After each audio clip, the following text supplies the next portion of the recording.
90 বছরের বৃদ্ধ গালে দাঁত নেই, তাকে হাসলে দেখতে সুন্দর লাগে। আর একটা ফুলের মতো ফুটফুটে বাচ্চা, সে কাঁদলে তাকে বিশ্রী লাগে, তাই না? হাসি হচ্ছে জীবনের পাতারে পাতারে পাপড়ে মেলা পদ্মের কলির মতো। আর আজকাল দেখো ছেলে মেয়ের অবস্থা, ওই কিছুক্ষণের জন্য পার্ক এখানে সেখানে গিয়ে ওই যে সেলফি হাসে,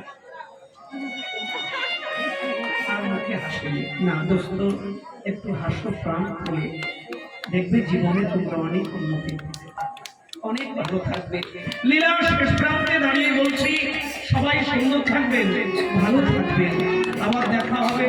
হরির বাসরটার প্রতি লক্ষ্য রাখবে, যে যার যেমন সামর্থ্য, যার যেমন উপার্জন, 500, 100, 2000, কারণ গ্রামের প্রত্যেকে এই দিনটার দিকে লক্ষ্য রেখে বছরে একবার, একদিন, দুদিন সবাই মিলে সংসার ছেড়ে একটা ছত্র ছায়া এসে দাঁড়িয়ে তার চরণে আত্মসমর্পণ করা, এটা জীবনে উজ্জ্বল নক্ষত্রের মতো জলদান করবে।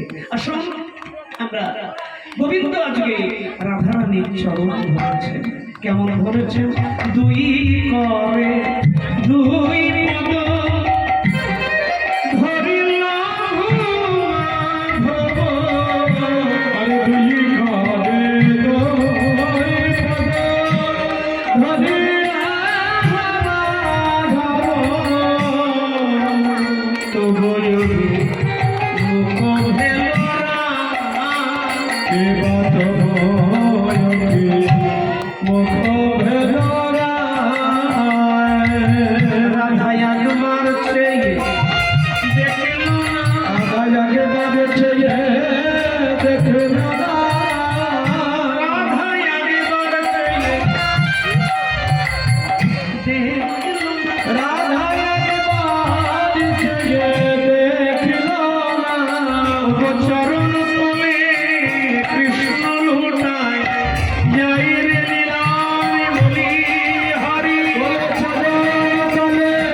পদ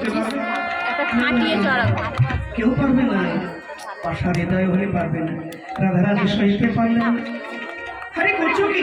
বাহু পশারিয়া রাধা সামমিল বলে,